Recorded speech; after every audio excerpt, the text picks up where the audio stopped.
Hey everyone, and welcome to the Diabloherald episode number 8. The Diabloherald is a podcast where we talk about everything that relates to Diablo 3 and any issues as they affect us in the Australian and New Zealand region. Today we've got a pretty cool show. There's a bunch of stuff that's happened in the last week to talk about, and I have with me Chet, who's back after a hiatus. How you going, Chet? Hey, how's it going? Good, good. We also have Highlander.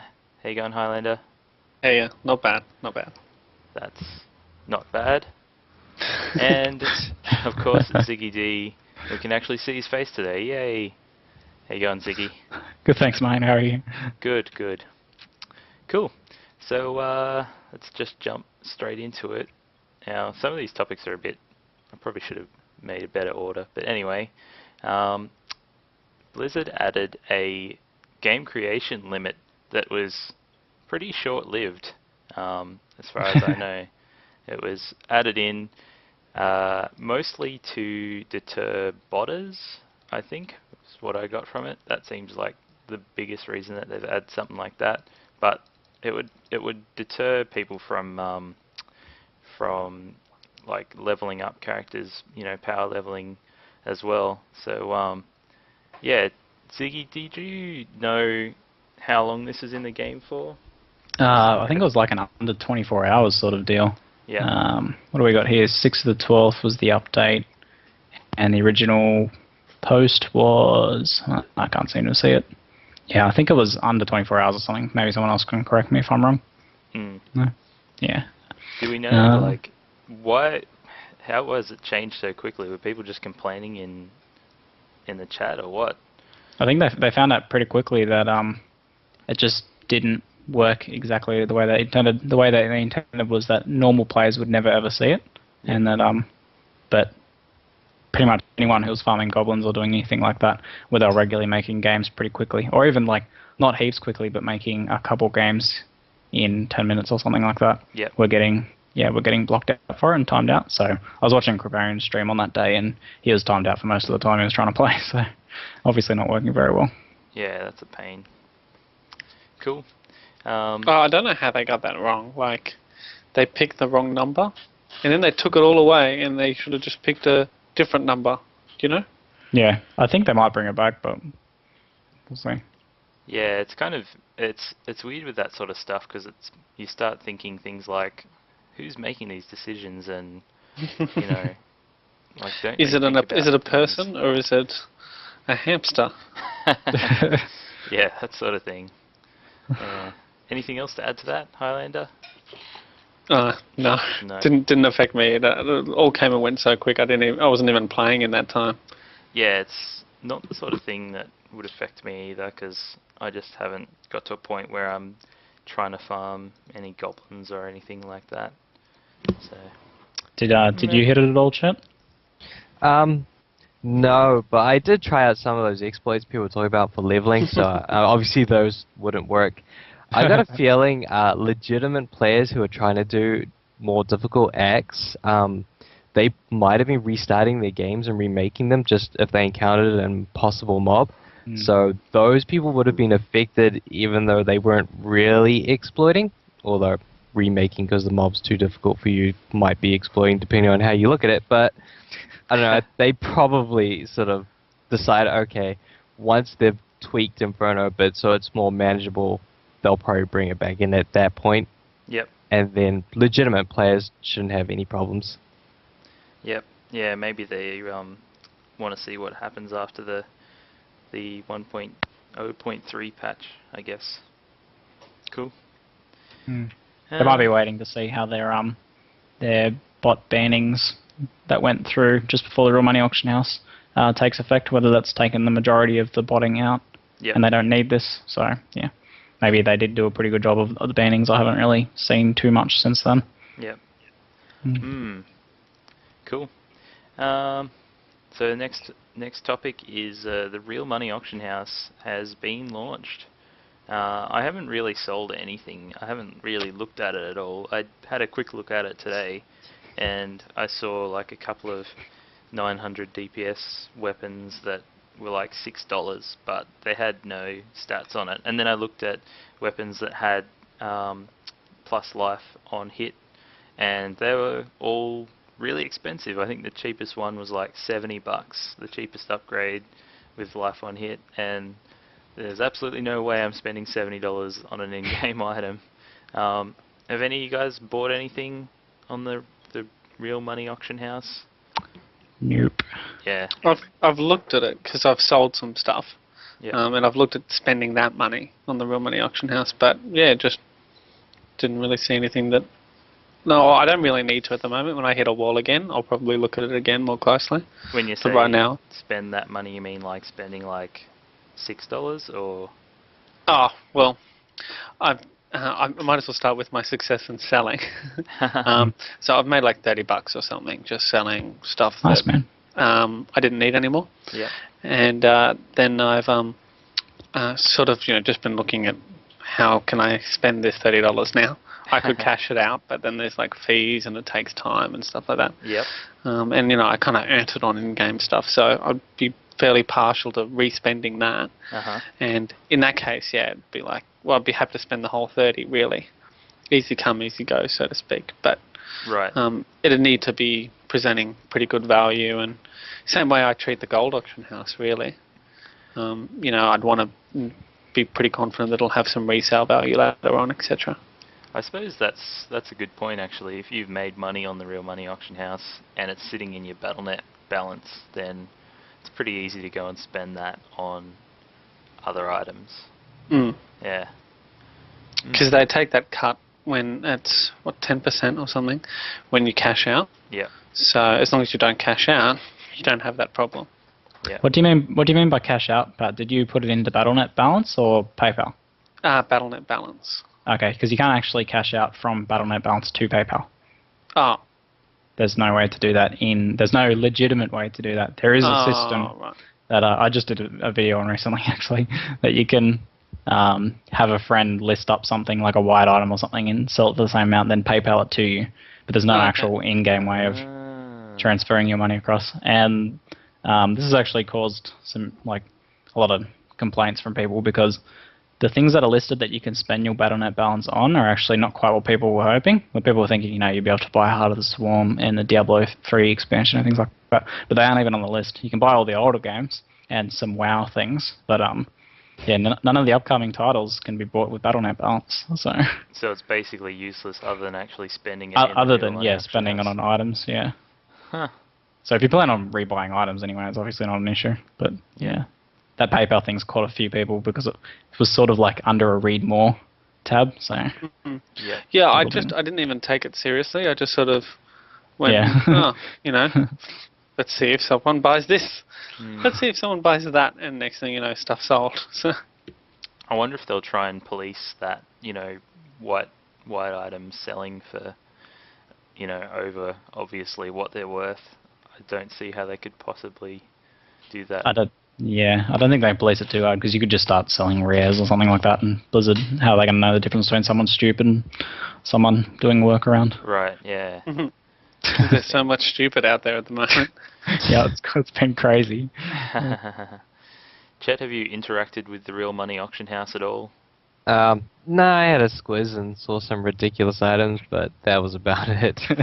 Yep. Okay, cool.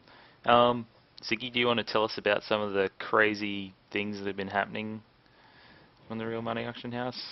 Well, the first day was just utter insanity. People were buying and selling things that were way beyond that, even their gold value at the current gold rates at the time. The gold rates at the time were about $8 on release of the real money auction house, and people were spending $250 on an item that was worth a couple million gold at most.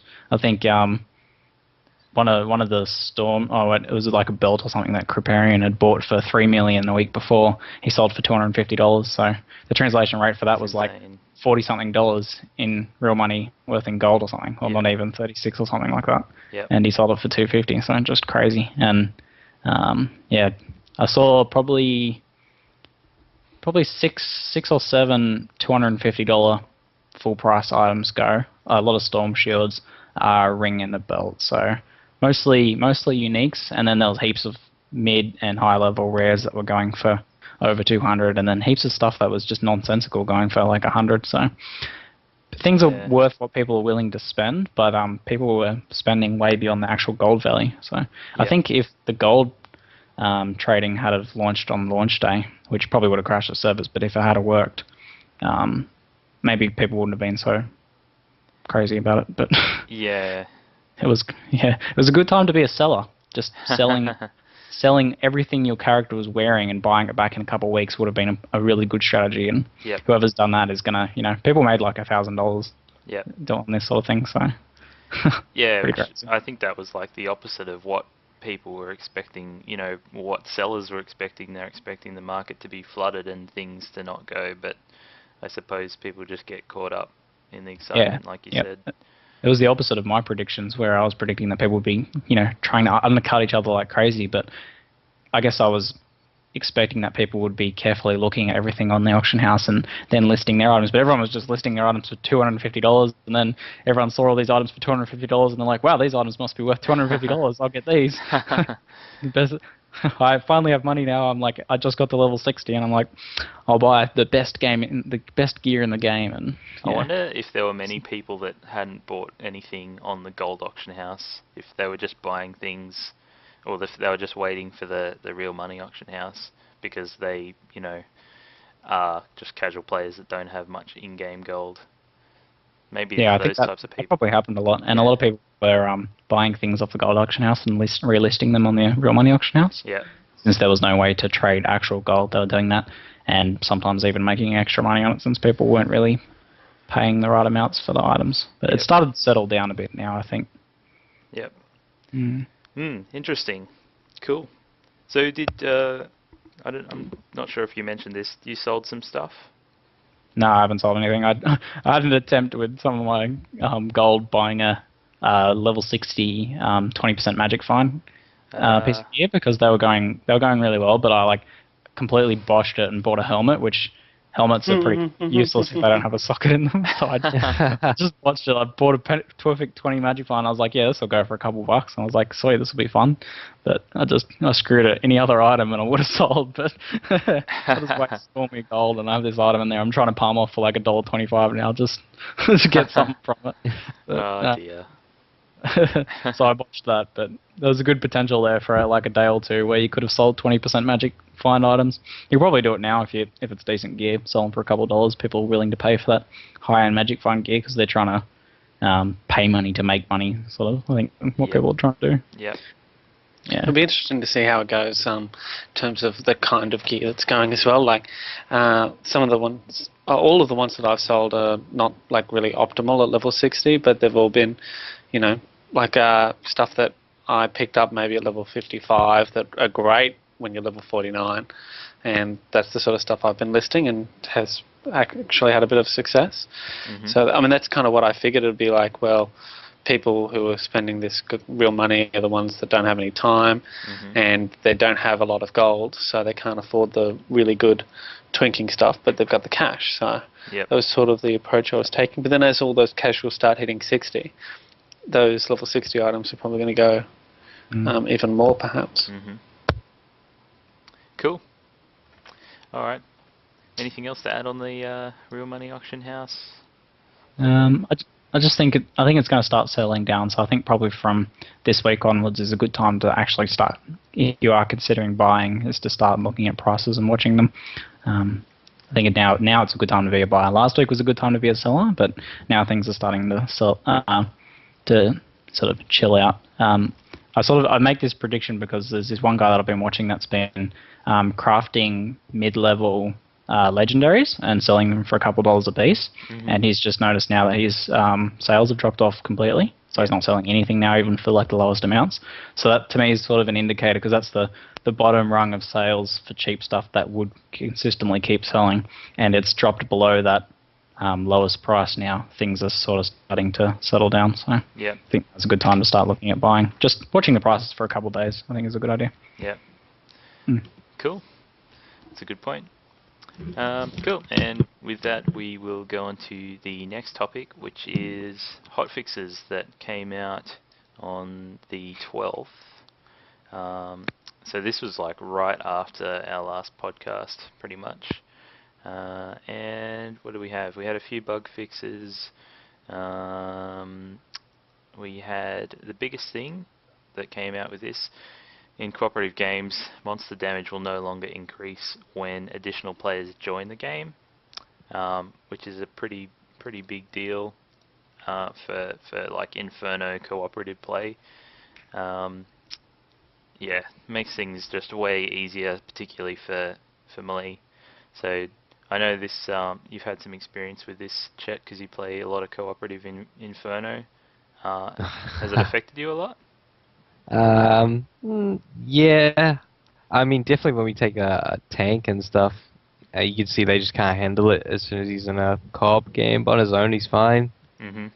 So and now we can actually play together. It's nice for a change. So has it actually meant that you've been playing with other people a lot more? I've pretty much been playing with the same people, but you know, instead of getting on his wizard and just DPSing, you'll actually get on his barb and play now. So it's nice to see. Yeah. Yeah. Cool. Well, that's good. Yeah, I mean, I've noticed a big difference too. Like that's the same effect that I've had on my monk. When people join the game, you don't basically instantly die. Before this came in, as soon as someone joined the game, you just couldn't get in close range, which means that you're just not doing any damage as a melee character, and that makes it impossible to do anything. So yeah, I'm glad they made this change, and it'll be interesting to see, you know, this plus the changes in the next patch, you know, how it affects the game. So yes, let's have a look at some of the other changes. Bug fixes. Just on that one before you move on, it's had a pretty big impact on the hardcore, seeing like people progressing through hardcore, whereas everyone was really slowly sort of tied around Act 3, progressing solo because no one could do it as a group. People have started grouping now since it's much more possible, and that sort of synergy between having someone who's actually able to tanking and stuff like that. People are really starting to progress through hardcore now, so I think probably a week or two and we'll have a Inferno Diablo hardcore kill. Yep. So that's made a huge difference to that. It's a massive nerf for hardcore mode. Yep. Yeah, well, I can see how that would help a lot, being able to synergize. I mean, I know being with the Barbarian with their shout that gives me more resistances is pretty helpful. I think people actually running like 3 barbs and 3 barbs and a monk, or 3 monks on 2 barbs or something like that, like a mixture of monks and barbs, and just taking virtually no damage, I think was the quote I heard. Oh, that'd be interesting. Yeah. I'd like to be in that party. Cool. Anything else to say on that before I go ahead without asking again? No, we're good. I'm glad I asked this time. So some of the other bug fixes, pots of ashes in Act 1 will now drop less gold when destroyed. That seems like something that's been in the game for a while, but maybe it's just because it was, I don't know, a week ago. Anyway. Do they drop like nothing now, or almost absolutely? It seems like it. Well, I just did Act 1 on Nightmare on my Demon Hunter, and yeah, it was pretty much nothing came out of them on the way up to the Skeleton King. Sad but necessary. Yeah. And Resplendent Chests will no longer spawn in the Underbridge. Where's the Underbridge? You guys know where that is? Nope. It's right near the bridge, but it's under the bridge? It's right before you fight the Siegebreaker. I knew Chet would know where it was. Yeah, so what the exploit was you would start the Siegebreaker quest, you would go towards the entrance, and it would hit a checkpoint. So when you restart the game, you're always there, and you're like 10 seconds from the Underbridge. So you keep remaking till it's there, and there's always a Resplendent Chest. Ah. I don't know why they didn't just, like, you know, stop people from remaking games. That would have fixed that exploit. Why didn't they just do that? Apparently it wasn't enough. Was the Underbridge a rolled instance, was it? Yeah, it was like a random dungeon that sometimes Okay. spawned, sometimes So didn't. if it spawned, there would always be a chest there. Yeah, it used to be like Now there's that. just no chest. Okay. Yeah. Cool. Yeah, just a bad checkpoint, it sounds like. Yep. Mostly. Mm. And another bug where you could turn in the same quest repeatedly and always receive rewards. So just another thing stopping people from power leveling. Interesting. Which is actually feels lame. When I do a quest now and I don't get that XP gain and stuff, like I totally understand that it's necessary, but it just doesn't feel as cool. Ah, Bit of a yeah. bump. Well, So now the second time you run through, you're not getting any experiences. That's what's happening. sorry, this was a bug. So it's a bug. Ah, I'll read it right. properly. Yeah. A bug where players could turn in the same quest repeatedly and always receive rewards as though they were completing it for the first time. So yeah, it was an actual bug. But I know what you're talking about, Highlander, where, yeah, like with the Asmone and stuff, you know, when you're handing in your quest, you don't get anything. It's kind of like, oh. But Yeah. yeah. Or you get like 2,000 gold or something, and it's just like, really? Well, why even have anything anymore? Yeah. Cool. With that, we will go into the next one, which is unofficial patch notes for Cool. the next patch. Now these were data mined. I don't know how can they data mine a future patch? How does that work? Does anyone know? how Stuff that that's been put into the client but not enacted yet. Okay. Yeah, basically. So I don't know how they're doing it specifically, techno stuff, but Elite skills. Yeah. it's there on your computer to find basically. and Yeah. so people are able to find it. Yep. So it must have come in the last patch or something. Yep. Yeah, I'm not sure how they add them. Maybe it's through when they do the other hotfixes. I don't know. I didn't think they could change client-side things in hotfixes, so you might be right, but they might be in the last patch. But yeah, Right. I don't know how they get sent to us. Yep. Cool. So there was some tooltip fixes, actual skill changes. So for the Barbarian, the Relentless skill, rather than costing no fury, it now your attacks cost 75% less. So basically how this skill works, from what I remember off the top of my head, is you activate it, and then while it's activated, your skills cost no fury. Oh no, what is it? While below 20% life. Yeah, that's it. So when you're 20% life, all skills cost no fury. Was that really like something that was being exploited? I just can't imagine people being under 20% health constantly to try and have no fury cost. I haven't even seen any fury builds, let alone trying to do that. Was it? Oh, maybe it was just. Maybe they just felt it was overpowered. I Maybe. did hear about a kiting barb build, and when you were low on health, you could just spam seismic slam and sort of knock back constantly. Yep. So I don't know, maybe it was a bit exploitive. I'm not sure. Yeah, I can see how that would work, because you just kite, and as long as nothing is within range, then you can just sit under 20% health and just keep damaging them. Yeah. That'd be awesome. I want to do that. That's how Barbs used to have to play in groups. Yeah. Yeah, pretty much. A weapon throw with confuse. Yep. Yeah, well that's happening, isn't it? Let's have a look. There is some Demon Hunter changes, but nothing really super interesting.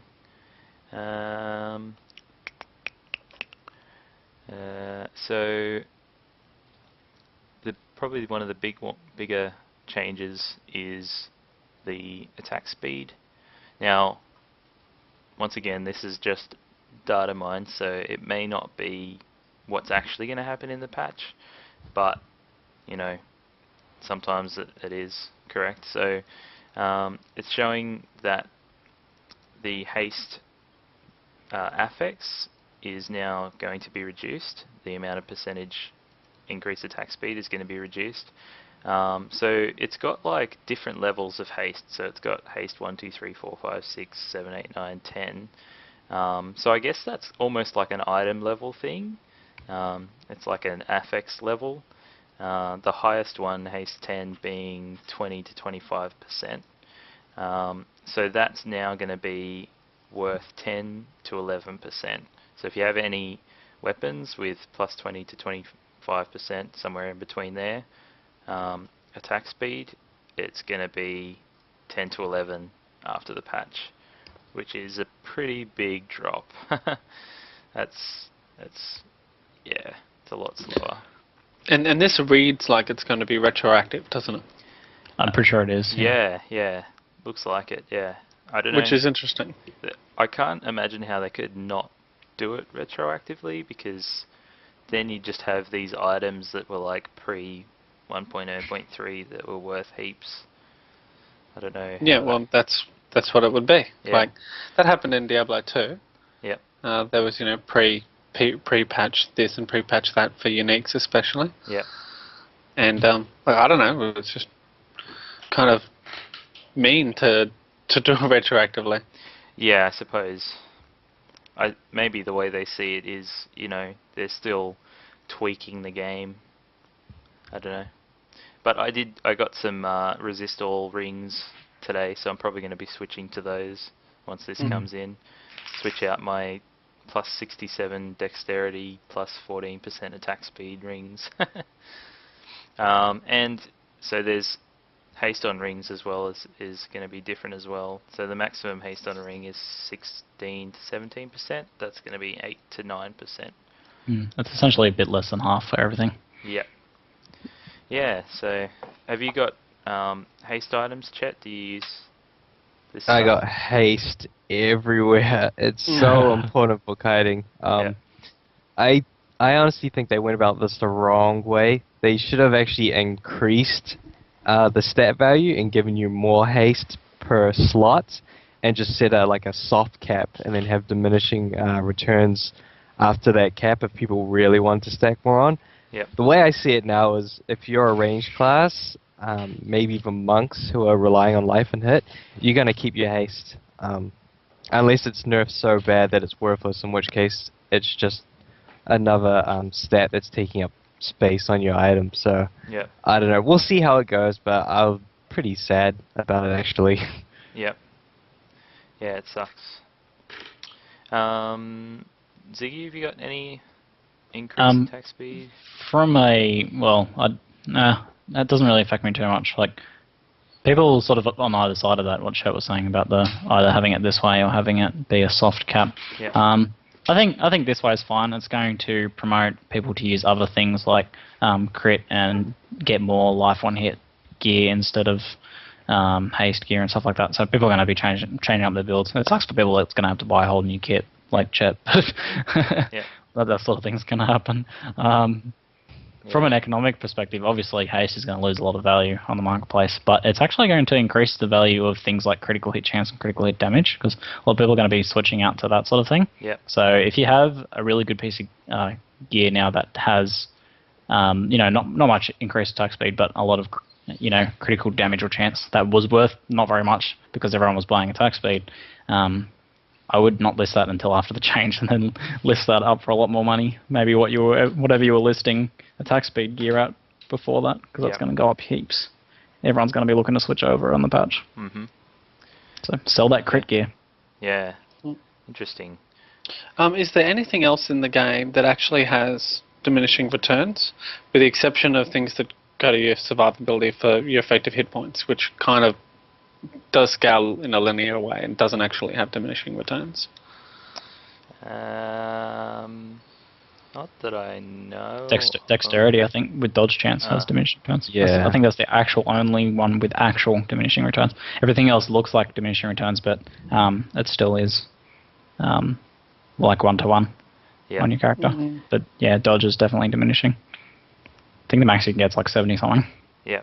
So it's obviously something that they're trying to, not do.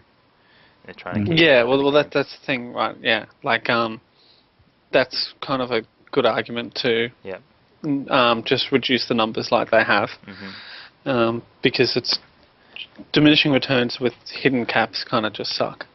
Yeah. It's hard for the average player to understand. Yeah. Yeah, I mean, well, that's true. I mean, I was trying to work out the whole, armor and damage reduction thing, and that is just really hard to understand. It's really confusing, and the fact that it's not just plain, diminishing returns made it even harder. I don't know. It's just really confusing.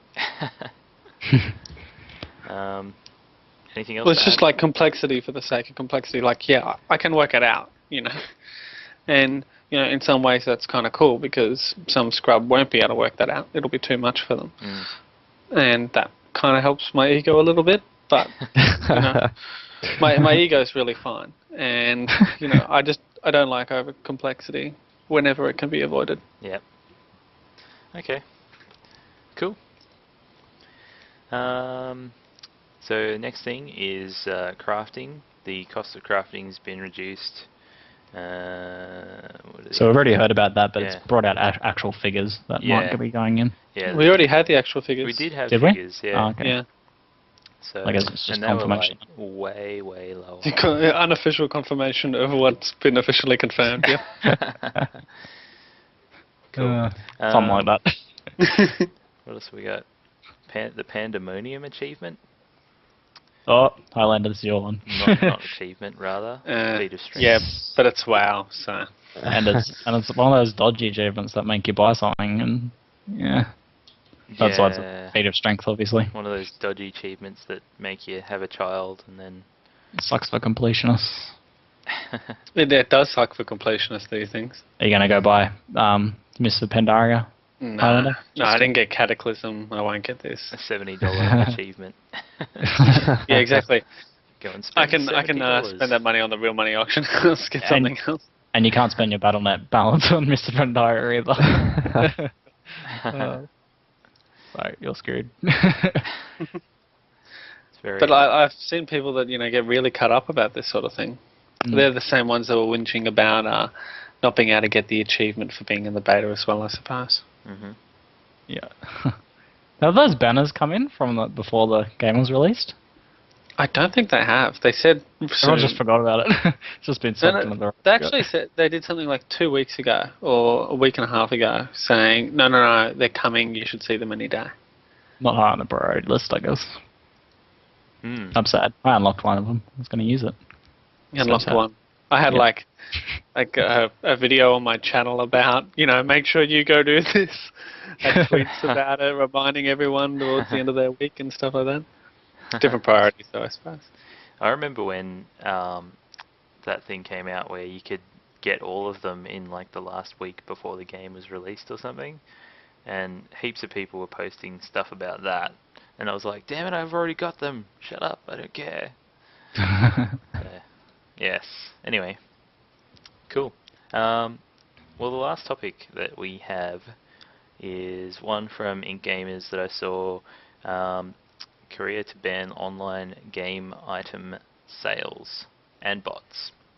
So they're actually going to, or I'm not sure if it's already illegal, or they're planning to make it illegal to actually spend real money on like online games, or sorry, like items, in-game items, which I thought was pretty interesting, because that's like, has anyone else done this? Any other countries done this? Do you know, Patrick? Seems like the type of thing you'd know.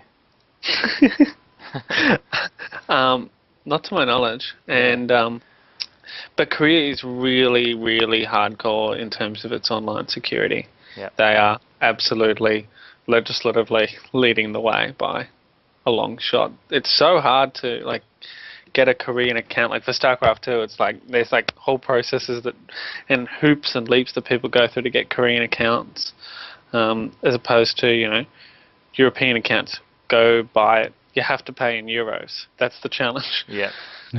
Right. And just in terms of like identification and all of that, they're really strict over there. They take it all very, very seriously, which is very cool in some respects.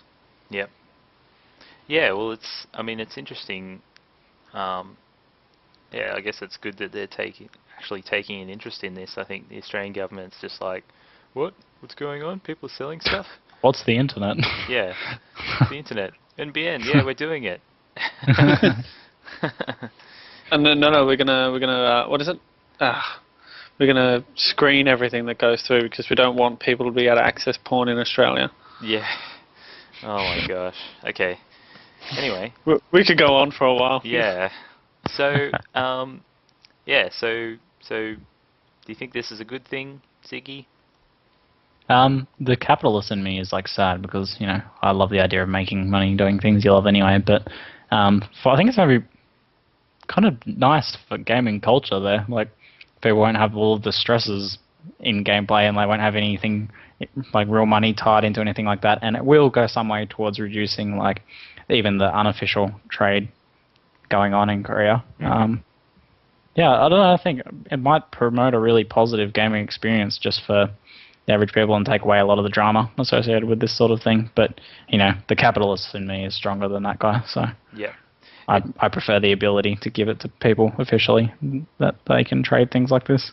Yeah, it seems like they're sort of actually taking the opposite stance to what Blizzard are taking, where Blizzard are taking the well, if you can't beat them, join them stance. Korea's like, beat them. Yeah, they're like, well, we're gonna actually fight against this because, basically they've just made it illegal to do. And what's the difference between that and it being against the terms of service of the game to trade items, outside of the game? It's essentially the same thing, although obviously one being illegal and one is it illegal? Not necessarily. One not being illegal. I don't think that the people that do it are going to have any kind of moral qualms either way. So I suppose, yeah, it's just them taking the opposite stance and going, we're going to actually fight this, which is interesting. And I wonder how effective that's going to be. It'll all come down to how they police it, like how well they actually police that sort of thing. Because it could have a really big effect on people that are selling it, even as a hobby, or people who are doing it seriously. Because the fine's pretty hefty. It's like 50 million won, which was like 40-something grand US or something like that. I think I remember reading. So it's a nice chunk of money, enough to put your average gold seller out of business. Yep. Yeah. So if they actually are policing it. Yeah. If anyone could do it, it would be the Koreans. If it was anyone else, it would just be, yeah, good luck with that, right? Yeah, they're just really smart about it. But they don't have.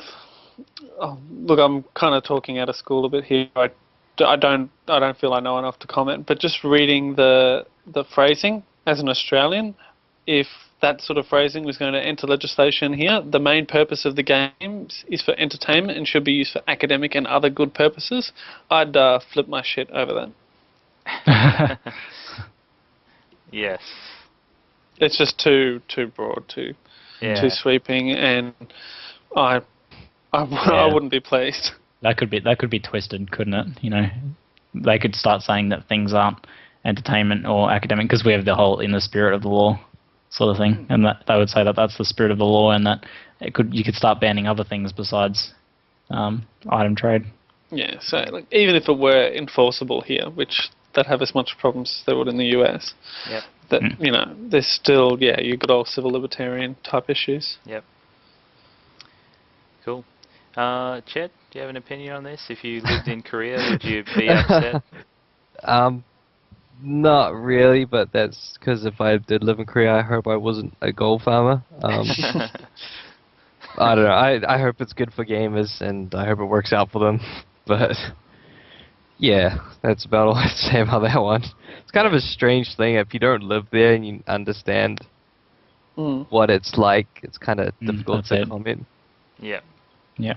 I just thought it was an interesting thing, just for the industry in general, like if countries start doing this sort of thing. But you guys obviously don't think that it's going to start happening in other countries. No. Yeah. It does have a bigger effect than you might initially think, in that Blizzard's never going to be releasing Real Money Auction House in any on the Asian servers at all now. I think I remember reading that because like there was no immediate plans to do it, but there was always the option that they could. Yep. They could release it, but now they just won't at all. Yep. So. Cool. Any other comments on that? Highlander, did you have any other comments?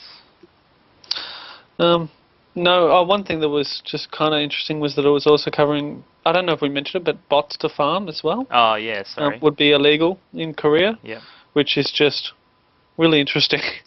Yeah. I suppose that would mean that they the botter has to be in Korea as opposed to the server. So, Yeah.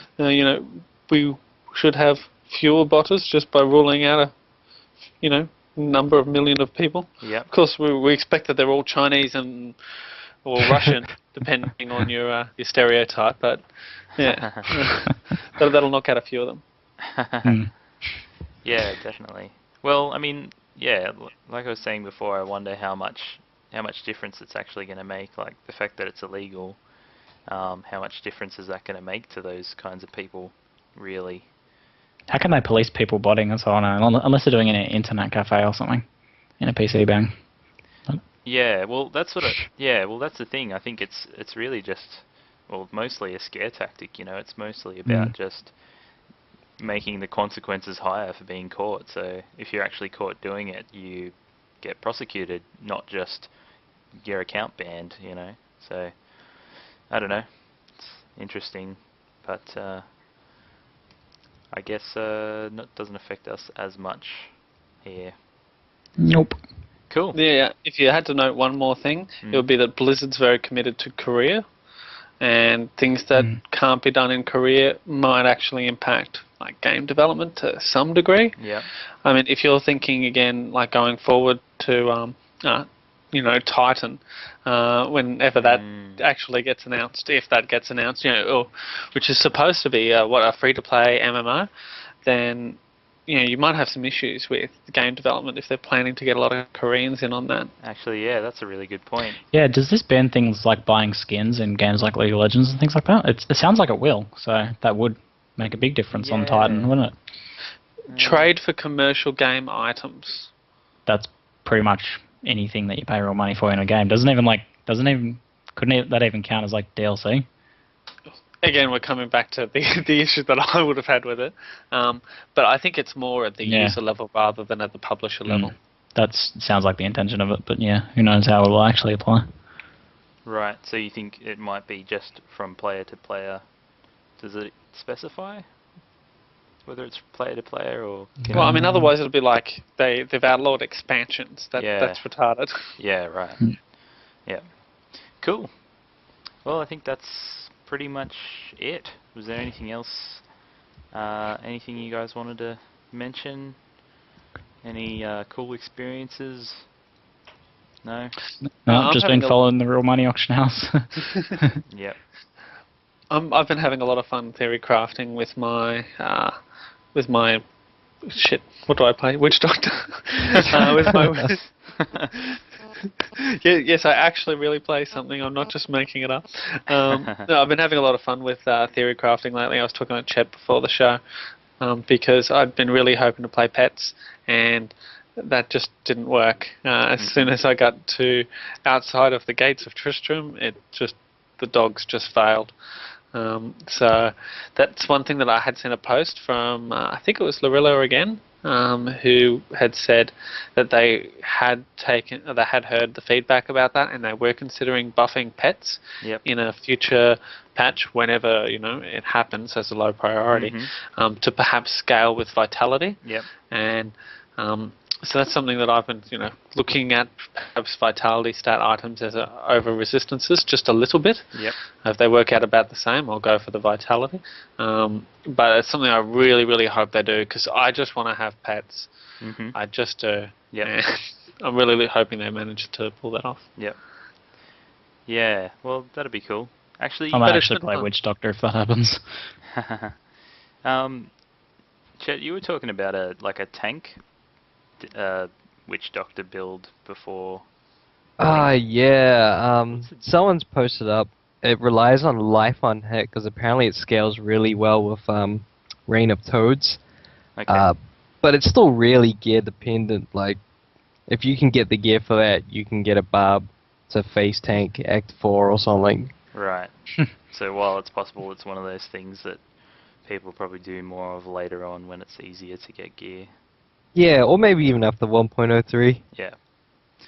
Yes, I'm excited for that to happen so that I can go and do, Act 4 and stuff. Oh, and in random silly news, some Italian guy picked up an awesome drop with a two-handed weapon with 1,796 DPS. So That's a lot yeah, of damage. What else did it have on it? It probably had intelligence, didn't it? it had plus 133 Intelligenza, 139 Vitalita. Now I'm Who going to cares? piss off people That's here. a sweet wizard weapon. It's also got 116 Destreza. What's that? Dexterity? Oh, right. Maybe? I don't know. Cool. It'd make a kick-ass follower weapon. Yes. Lol. I think it actually has 2.7% life on hit if my pathetic attempt at reading Italian is right. That'd be cool. Yeah, it'll actually make life still useful. Yeah. Yeah, well, that's good what they item. were saying. So, you'll feel like you've broken the game. Maybe this guy can get that feeling. It's one of the barb weapons as well. It's Right. Oh, that's, can't put it on your that's follower. lame. yeah. Cool. Well, I think that's about it for this episode. Once again, I am Huego, and I've had Chet, Highlander, and ZiggyD with me. If you want to find us, you can find us on youtube.com/Diabloherald. We also record these episodes live on twitch.tv/Diabloherald. We usually hang out on the D3 Downunder forums, so you should come along and have some conversations with us via that. I've got the Twitter @Diabloherald, or you can email me at diabloherald@gmail.com. Patrick has his own YouTube channel where he does some cool stuff. Can you tell us how On to find it? occasion. That's you can just catch that at youtube.com/ScottishMoo. When I've got something to say, I'll put it up there. And you can also follow me on Twitter @HighlanderSC. Cool. And ZiggyD, your YouTube channel? YouTube.com/ZiggyD StarCraft. I've been posting heaps of Real Money Auction House guides and videos and speculations and things like that. Trying to do a video every day, so go check that out. And other things that you do? Twitterings /ZiggyD StarCraft again. That's about it. That's what I do all day. Awesome. Sounds alright. Cool. Well, thanks for listening, guys. See ya. Bye. Yes. See yous.